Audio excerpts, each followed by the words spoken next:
False Start, a college football podcast for everyone and everyone else.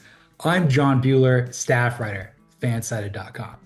I'm joined today by a man who is not all about the U, especially when it has something to do with DJ, who tried to split the G, but didn't realize that there was a T below it down there in the brown milkshake of beers.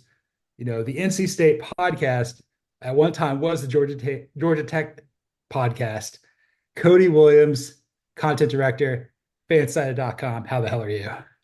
Buzzing, man. Buzz, buzz. Let's go, Jackets. Antonio is hype about the Jackets coming through. What a day. Just a beautiful way to kick off college football. Like, there are some times where you can look at week 0 and be a little disappointed. It's just kind of like, okay, that was definitely just an appetizer. No, that was a real college football game. That was the kind of craziness we won. We got it right out of the gate. I know. As soon as I saw like the first quarter interview with Brent Key and he had the beads on the bees, and I was just Mhm. sitting there thinking of Joe Bluth. I'm like, yes, I'm in my bag right now, baby. This is great. Yeah, man.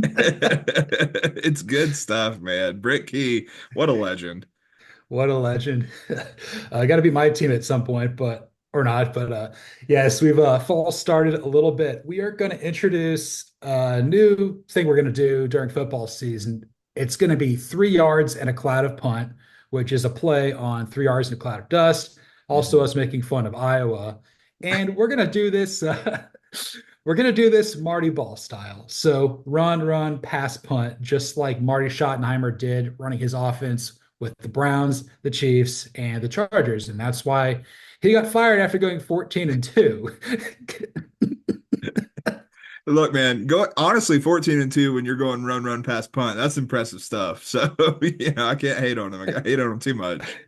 It's Brian's your OC, right? That would be correct. Yes, we're keeping the Schottenheimer bloodline strong and alive in Dallas. God, one of the many overlaps we have in the sports world. It's really just tough out here. Mike McCarthy and Brian Schottenheimer, like, what the hell are we doing? They're always doing stuff. They're doing stuff. Nothing I want to see, but they're doing it. No, no, no. But yes, we're coming to you like right after Georgia Tech upset Florida State at Aviva Stadium in Dublin, Ireland for the Aer Lingus kickoff there to kick off week 0, 24-10. Aaron Burr, I think that's his name, the kicker for Georgia Tech, the guy with a bunch of crazy calf tats. I think that's right. I honestly didn't even see his name because I was too distracted by the calf tats. Like, he's absolutely out there just flexing on him. Legitimately, before we get into everything, the kicking was the most impressive thing I saw from either team today, if I'm being completely honest. Like, Ryan Fitzgerald for FSU and this Burris kid from Georgia Tech, both of them are nails. Like, yeah, Burris missed a kick earlier, but like, it was good, like, distance wise. He just missed it a little wide. Like, it wasn't a bad kick. Fitzgerald's out here drilling a 59-yarder before halftime. Dude, special teams is thriving. Kirk Ferentz is watching this like, maybe we should play in Iowa because this is a special teams bowl. I don't think he has a passport. A fair point. Yeah, he might get stopped by customs pretty quickly. I mean, we didn't, and neither did Antonio, and this is false start. That's right. Yes, but But Burr and yeah, go ahead, man. oh no, I was gonna get us rolling, with our first run, which is Ireland, man. Freaking Yeah, love Ireland. Like, there there are a lot. Like, I'm not a big fan of the international games when it comes to the NFL. Like the Germany game, the Brazil game, like you can miss me with that. I really don't care. I mean, a Saturday or a Sunday is long enough as it is. This doesn't interrupt it. We're still starting at noon Eastern time. We're going over and we're going to a place that's just underserved for football. And so we're getting a game. It's Florida State and Georgia Tech. Like, if this game was in Atlanta, it's not drawing a packed house, but it's drawing a packed house in Ireland. So it's smart marketing. But then the energy there, the energy was awesome. And you could see everyone involved with the broadcast just kind of letting their hair down a little bit, which obviously you and I, we both like letting our hair down. But like, we see it. We have Tessitore and Jesse Palmer in the booth drinking a Guinness, handing one down to their cameraman. We have Pat McAfee's show yesterday, having to go off the air early because Pat got too drunk. Not shocking, but like that's like the vibes are absolutely immaculate for this game. So it's really cool to see like college football not just going to Ireland just to serve a fan base, but also like really embracing this and knowing that it's something fun, something quirky, and like leaning into that. absolutely. Like this is my new favorite tradition. I used to be like, okay, let's put like traditional power, which we did get with Florida State there. I'm like, okay, maybe you have Notre Dame open up there, but that's too big of a brand to do it. But ever since the Nebraska Northwestern game 2 years ago, and even with Notre Dame Navy last year, like it feels big. Like, we got to see some great stuff. We saw Northwestern win and then go 0 for America, and then Sam Yeah. Hartman looking good, Brian Newberry with that fantastic beard. Haynes King ran a lot, and DJU just wasted a start pretty much. Yeah, I mean, we'll get into more of those aspects further, but like in terms of the game itself, like the one thing I would maybe want to see, and I understand the reasons why this is going to be a big ask, but like the field is a little lacking. Like, let's be honest about it. Like, particularly with the conditions we saw today where the weather's, it's 50 degrees outside and it's rainy and stuff like that. You can tell it's a rugby field, a rugby turf, or a soccer turf. Like it's a little bit different than what we see tradition or typically in college football turf. So I would like to see that just because I'm worried that we're going to see some bad injuries. We did see a couple things happen. Nothing seemed too serious early in this game, but like that's the one fix I would have. But I mean, if that's what you got to fix, they're still trying to fix that in MetLife Stadium for the New York Giants and New York Jets. So like, that's a very small ask in terms of like the grand scheme. Like in terms of what they're doing right now, it's just great across the board. And like one of my biggest criticisms was like you look at the past couple years or the past couple years, like you have Northwestern, then you have Notre Dame going over there. That seems like obvious connections. There's a little bit less obvious connections when you're talking about Florida State and Georgia Tech, and it didn't matter. It was still a lot of fun, a ton of fun. And so now I'm more excited for next year when we have two programs who don't have any connections either, Iowa State and Kansas State playing one another. Like those are not what I think of when I think of Ireland, but I'm excited to see it. They're gonna run out of Bush Light in like 2 minutes, man. Oh my God, dude. It's not even like they ran out of beer today again. And I'm like, do like do the European or Irish fans or Irish event planners not understand that no one drinks like a college football fan on a Saturday? Like that's kind of just what this is. Look, I know when we go, internationally, like we go to places that like to have fun, it can be Germany, it can be the UK, it can be Ireland, it can be Mexico. But like when it's college football, I mean, not that I say I condone binge drinking, but like that's kind of part of the allure of it. That's how people become fans initially when they're like 18 to 23 years old, however they want to do this stuff. But like uh I will say though, like it wasn't some corporate schlock. Like this isn't No. some like neutered event like in the UK. I will say that when the Jags play over there with Jacksonville, because Sean Conn was smart enough to know, like, hey, we have the smallest market besides Green Bay. We got to build an international brand. Obviously, he was born in Pakistan, went to Illinois, and that's how he became a big fan. Again, biggest booster for University of Illinois as well. But like, it's I just feel like this was like rivaled like a Jaguars home game there in London, so to speak. Hmm. But like again, what does Florida State and Georgia Tech have to do with Ireland? And I love the fact that like this is like if London's about the NFL, big Dublin College, dude. They love this S, and I'm really happy for them. What a fantastic game. I hope it really grows the sport there. No, I hope so too. And I think the last point you just made is absolutely crucial because if we got another game, like I think we were excited and it was cool to see Notre Dame and Navy, but let's not forget Notre Dame kicked their teeth in last year. Like it Yeah, was an ugly game. It was over by the second quarter. Like very clear that no Navy couldn't hang with the Irish in that game. This year, a little bit different, obviously. Went down to the wire, last second field goal to pull off an upset. I think that's huge for keeping this going. Like, you have to have games that are going to entice people. I think next year we'll see the same thing with Kansas State and Iowa State, two Big 12 programs that I think are on a relatively even playing field. Like, I think that has potential to be even an even better game, which is saying a lot given what we just watched. But, like, I do think that, like, having good games over there is also crucial to making sure this excitement level stays high. yeah. I know we had two well-known quarterbacks, certainly with DJU pushing Dr. Pepper 2 years ago at Clemson, and obviously Haynes King, probably the most underrated quarterback in college football, former Aggie at Uh-huh. A&M. But like you go next year, you got Avery Johnson and Rocco Becht, like in Let's Farmageddon, go. baby. They're farming potatoes now, man. I'm gonna have to be fanned off for that quarterback matchup. Let's be honest. Like those are two guys I really like. So yeah, you're gonna have to hose me down a little bit. I mean, I think we just have to go next year. Honestly, yeah, that might be where we're heading. Yes, Ireland's been fantastic. I know we probably wanted to go with like a different like lead for this, but like that was the general vibe, and the vibes were absolutely tremendous. They were absolutely trimmed us. You talked about, it wasn't like corporate shilling. It wasn't. The only corporate shilling was from ESPN with the Geico sponsored 2-minute warning. Come on, brother. What are we doing here? The Geico isn't even Irish. He's Australian or something. He's not from here and he's not from Ireland. I know that much. The only way it would have been worse is if Jamie would have done something. Dude, right? Absolutely. Oh my God. And I'm going to run with this. I'm going to run with Jamie's presumptive alma mater of Georgia Tech. He's definitely a Georgia Tech dude, no Oh, for question. sure, dude. But even though the stats weren't like incredible, we saw Haynes King's mental toughness there. He had that one mental lapse there at the very end that nearly cost him the game, the 11-yard muffed snap exchange at a shotgun. But like he's just like I think I forget who the reporter was. I think it was Katie George was like, okay, like what are you gonna do the second half? It's like we're just gonna keep putting the hat on hat. And he just kept saying it over and over again. Just keep putting the hat on the hat, man. It's a simple game. Let's go out there and get it done. I bet his favorite Dr. Seuss book is Cat in the Hat.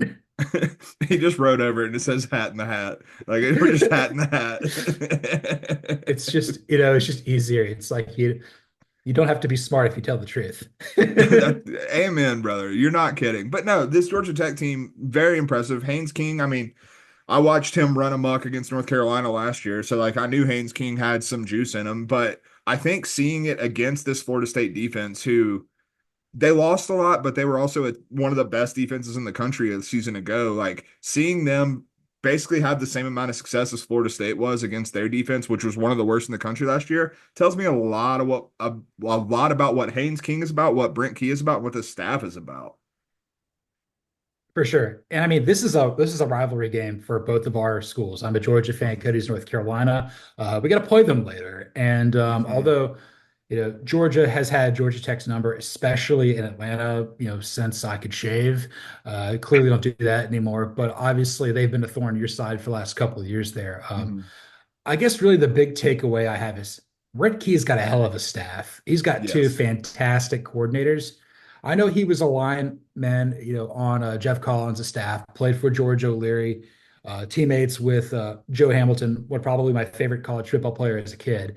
Yeah, I definitely loved the Ramblin' Wreck back in the day. But Buster Faulkner was in his bag. And Hmm. obviously getting Tyler Santucci to come over to be the defensive coordinator. He could have followed Mike Elko from Duke to A&M, but yeah, what a savvy pickup there. Georgia Tech played complimentary football and not the best conditions against a pretty good opponent, but so is Georgia Tech apparently. No, I mean, and speaking to the staff, I wish I could give proper credit, but I can't remember who tweeted this out, but it was someone obviously who I follow, who I respect their college football opinions, but I think they put it best. But that game was very indicative of Georgia Tech knows who Georgia Tech is. Georgia Tech knows what Georgia Tech can do and what they can't do. Florida State very clearly did not have a clue about that, particularly with DJU, who we will talk about in a second. But like Georgia Tech was very in tune with who the Yellow Jackets are and what they're capable of, and they played within themselves this entire game. Like they weren't trying to push the ball downfield like crazy because that's not Haynes King's game. Haynes King is a intermediate short parts of the field and then take off and use his legs. Like that's what he does well, and that's what they did. And they did it to great effectiveness. They got the ball out of his hands quickly to mitigate the Florida State pass rush. It was a very clinical approach from what Georgia Tech did to this game, and I think Santucci is the big key here when you look at the defensive side of the ball. Like when you looked at what Georgia Tech was last year, my fear for this game was if that defense had not improved, that DJU wouldn't have to be involved in this game. That he could just hand the ball off to Toafile and Rodell Williams, who came over from Alabama, and just run for 7 yards a pop and not worry about it. That wasn't the case, though. Santucci had these guys ready to play. I don't know if you saw the picture of the Georgia Tech linebacker with the massive neck pad.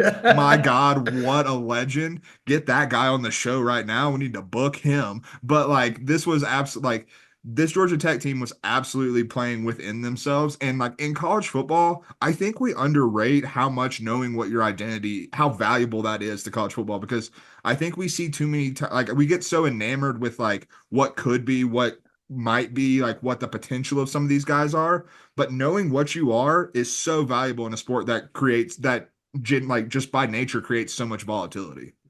Yes, we'll talk about Florida State a little bit in that regard to end this abbreviated recap episode, so to speak. Again, we'll be coming after the signature game of every week, basically like the standalone game or like, essentially the primetime game. We'll be doing this again after Texas A&M and Notre Dame next week. Should be a lot of fun. Hopefully I'm not in a bad mood, but yeah, that'd be great. That'd be awesome. Yeah, hopefully not in a bad mood either, but you're Cody. You're cool, man. I mean, that's the beauty of the Tar Heels playing on Thursday. I'll have had time to recover. Honestly, I won't even have to recover because I'm so down on the Tar Heels at this point. It doesn't matter. I still have them going bowling, but I also had them beating Georgia Tech, or that game is kind of like the deciding line between those two. I think Tech is probably going to go bowling now. That's not really an overreaction. It's just the schedule so brutal. They had the fourth hardest schedule of anybody in the Power Four, Yeah. and again, like the coaching staff, I kind of had a feeling like maybe that would bridge the gap, so to speak. But like, I couldn't necessarily definitively say who they're going to be. I think it may be a schedule win potentially over North Carolina State, but like, yeah, you got to play like Georgia, you got to play like Clemson, you got to play a bunch of other stuff out there. It's brutal, but yeah, I guess to go back on it, Georgia Tech's identity is run the ball creatively with the help of Haynes King and have a really strong and creative and exotic blitz with your pass rush. I was very impressed with that. And more so, like, yes, I know Florida State lost a lot of pieces, but DJU continues to have like Russell Westbrook levels of self-awareness back there in the pocket. He doesn't know what he's doing back there. Uh, I mean, he made some good throws towards the end there. Certainly have Mhm. some promise there, but Florida State's still kind of reeling about missing the playoff, losing, getting absolutely clocked by Georgia, and then losing to Georgia Tech. I mean, and then you also got to factor in what Alex Atkins has that show cause for trying to get Amarius Mims to Mhm. flip. So yeah, there's a lot of stuff going on there. I just felt bad for Mike Norvell. It's just like this team will get better, but like, and he knows it too. He just doesn't feel like this team was quite ready to play today. No, and I think that transitions nicely into our pass for today, which is DJU. I mean, like, it feels like we fell into the trap again. Like we saw him improve at Oregon State after a really lackluster career where he never even came close to living up to the hype as a 5-star recruit when he was at Clemson. Seemed to kind of stabilize at Oregon State. And I thought he could come into Florida State and be a stabilizing force. That did not turn out to be the case. Like he's playing behind one of the best offensive lines in the country. And like, yes, Georgia Tech was throwing exotic blitz packages at him, but like he looked completely unprepared to handle any of it. And like when you have negative air yards per attempt in the first half, like obviously that, increased in the second half when they were trying to keep the wheels on, basically didn't work, obviously. But like it improved, but like it showed such a lack of faith in what he could do. And like the only like deeper throws down the field that he had in the first half, I think actually through the first like 3 quarters, were to his running backs running like wheel routes and stuff like that. These receivers, you've seen a drop off, which does not help DJU in the slightest. And I mean, to be clear, they lost a lot of talent. You're losing to Keon Coleman, you're losing to Johnny Wilson. Like those are big guys to lose. But like at the same time, like you've got to do something to put your quarterback, like to show a little bit of faith in your quarterback, and they clearly don't have any. And I think it's completely justified. Like DJU just consistently like seemed like anytime a moment was big, anytime he needed to step up and make a play, he seemed completely unprepared and incapable of making that play. I can't believe they flew Big Dave across the pond, dude. Dude, right? He probably flew Delta One and probably got like two seats next to each other, and he's just got like a Yes. giant cot. I mean, for those who don't know, Big Dave's Dave Uiagalelei, that's DJ's dad, obviously Mhm. David Uiagalelei Jr. A former bouncer, kind of like a guy, worked with like kind of like the bodyguard for like pop and hip hop artist in Los Angeles, and that's kind of what he does. Very well thought of guy in that profession. Absolutely take Smith on Twitter. Dude, beautiful take Smith on Twitter. But yeah, they flew him out here to watch his son absolutely just crap his pants the entire game. Like that's what it boils down to. And like at this point, like, there are some quarterbacks where I'm willing to write off a bad game early in the season. And maybe that should be the case with DJU because he is coming to his third program in his college career. But at the same time, like most of the problems I saw were not like rapport problems or like fitting in problems. It was DJU problems. They were individualized problems. It was who he is as a player and those problems that have been there the entire time. You look at Clemson, and we talked about this with Clemson over the years. Like, one of the things that has really fallen off for Clemson and played a big part in them kind of taking a step back from being national championship level contenders is their offensive line. They don't go in the portal to try and recruit that. And I think that was really exposed to the like max degree when DJU was the quarterback, because he does not handle pressure well. He makes bad decisions, or he just pisses down his leg. So like, now you're playing behind a better offensive line, but they're throwing blitz pack. All you have to do is just throw an exotic blitz at you, and you're still just going to piss down your leg. Like, that's not a good thing. That is not something that's going to inspire confidence. And at this point in his college career, it's hard to say that's something that's going to get better. No, like this was not a sleepy game. Like this was a signature game of the day. It was a what 5 p.m. local start there in Dublin, Yeah. just off of downtown at Aviva Stadium. Like massive, beautiful looking, majestic soccer, rugby, Gaelic football stadium there along the river. I think it's what River Shelley or something like that. I think that's the whatever that is. Just Above my Cody is pay grade. We're not Cody. going into Irish geography. There's whiskey in the jar. Brother, like I struggle with American geography, and like geography just not my strong suit, let's be clear. Yeah, it's like, why is it called the Red River Rivalry? Oh, because that's the river that's the border of Oklahoma and Texas. No idea. Be- because the river runs red with the blood of our enemies. Anyway. It's crimson, cream, and burnt orange. The color of blood, as we all know. But I guess if I kind of go back and think about DJU here, it's you go back to what Clemson they're saying, like they've downticked because they are not going into the portal, and you Mhm. lose like two generational talents at quarterback and Deshaun Watson and Trevor Lawrence, Yeah. essentially in state. I mean, like Georgia's basically right there. Clemson's on the border. You can get players to go there. They Yeah. recruit very heavily in the metro Atlanta area, which is where they were both from. But obviously, DJ is from Los Angeles, and I think Cade Klubnik is from Austin.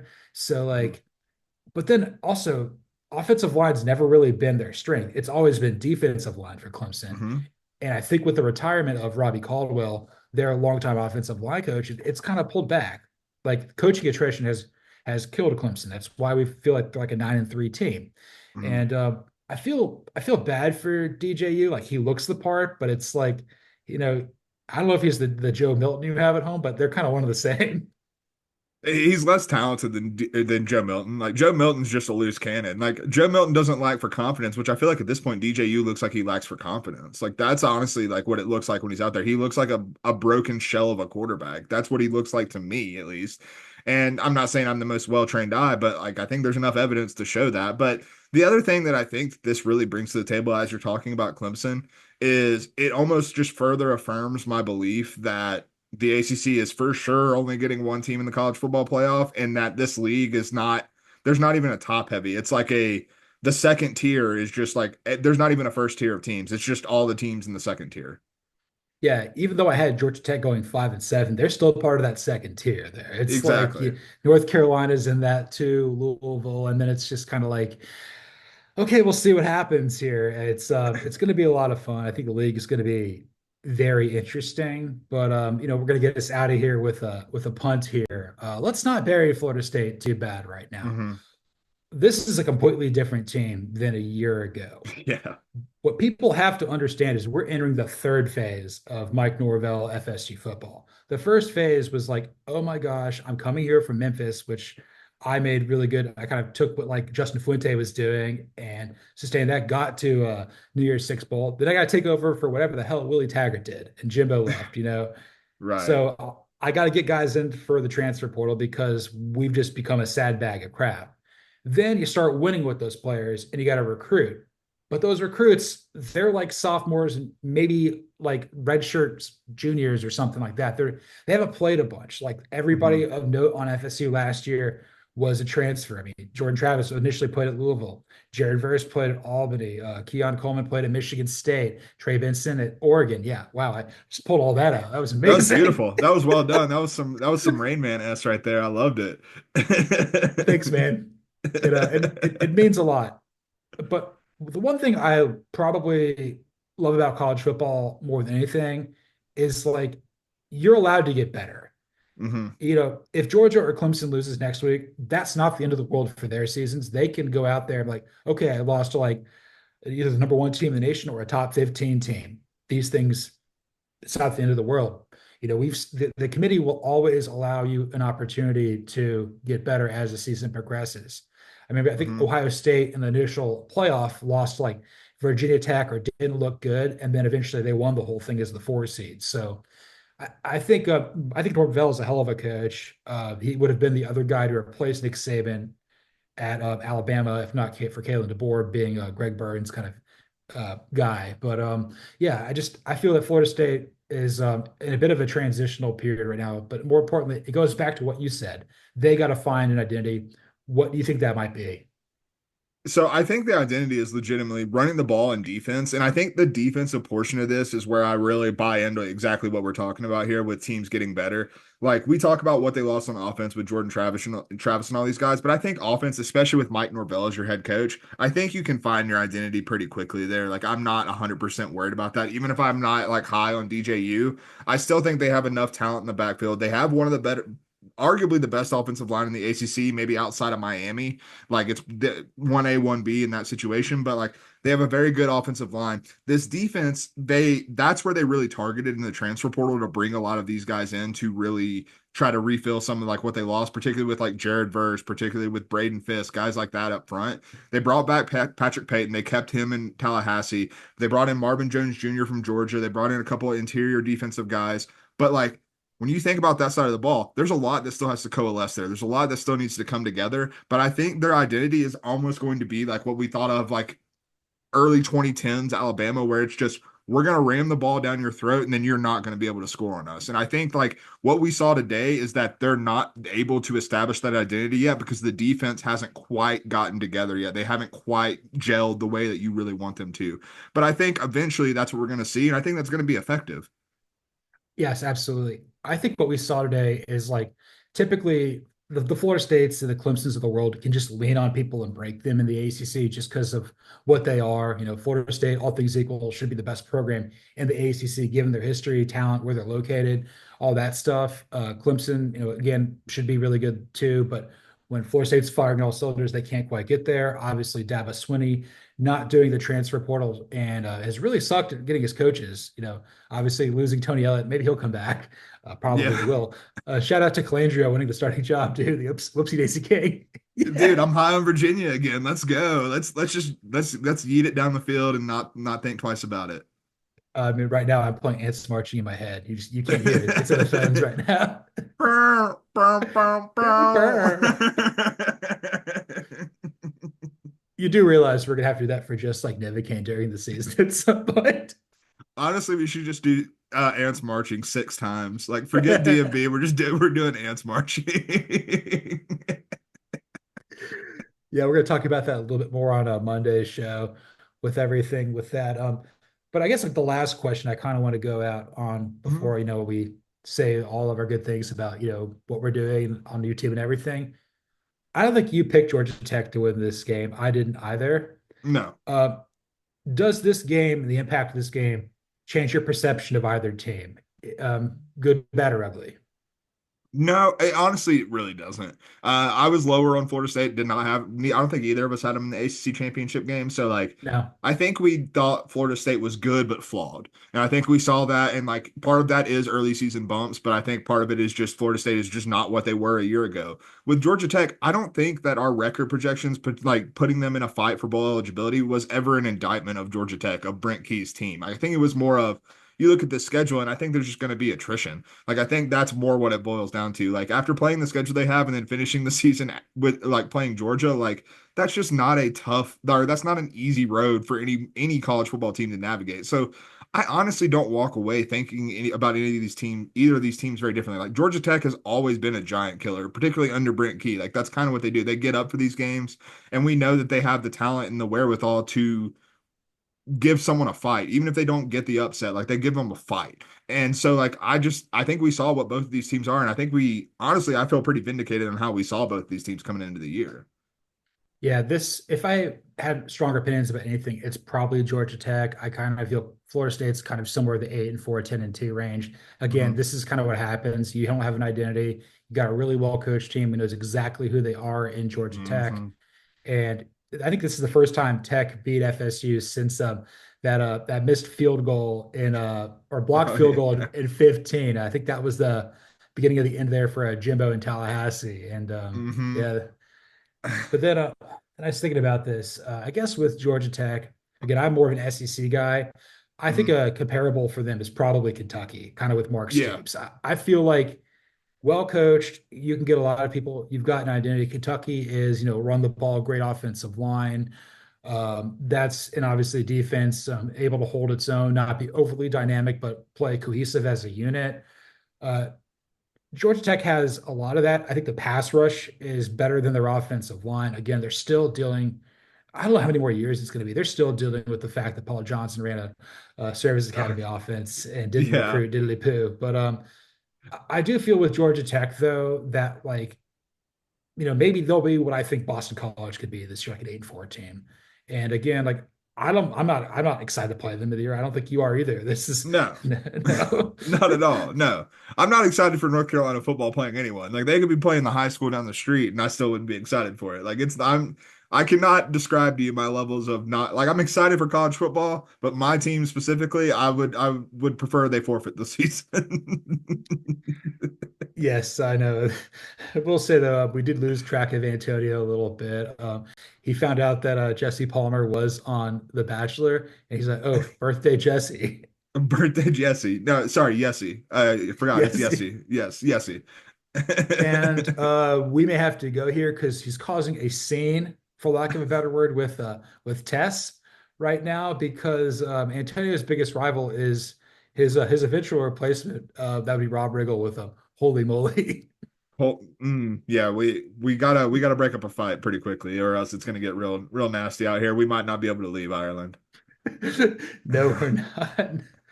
Yes, this was the first installment of 3 yards and a cloud of punt for week 0 of the 2024 college football season here on False Start. You can follow me, John Buhler, on Twitter or the X at Buhler118. You can follow Cody Williams at the Sizzle20. You can follow the show at CFB False Start. Like, rate, listen, subscribe, review on Apple, Spotify, YouTube, anywhere there's podcasts and apparently video. Yeah, man. I can't wait to see how beautiful we look on YouTube here in a few hours. Dude, we're getting it done. Excited for doing these throughout the season. Yeah, this is a little appetizer for what this is gonna look like. We'll obviously be covering more games when we're doing this in the evening, but hey, there was one big game today. We had to come on right after it. We sure did. Florida State still hasn't found what they're looking for, and this is false start.